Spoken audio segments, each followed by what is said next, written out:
आपण पाहत आहात EDTV, बातमी अशी जिच्यावर तुम्ही ठेवणार विश्वास। जालना शहरात ATM फोडण्याची 8 दिवसांमध्ये दुसरी घटना घडली आहे।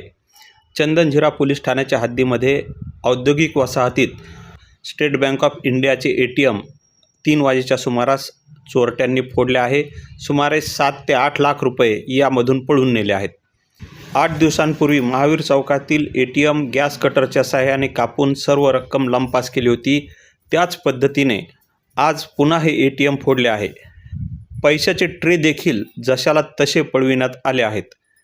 दरम्यान 2 वर्षांपूर्वी याच ATMच्या ठिकाणी असलेले ATM मशीनच चोरट्यांनी उखडून नेले होते आणि त्याचा तपास अद्यापपर्यंत लागलेला नाही। पहिल्या 2 ATMचा तपास गुलदस्त्यात असताना आता पुन्हा हे एक ATM फोडून चोरट्यांनी पोलिसांना आव्हानच दिलेले आहे।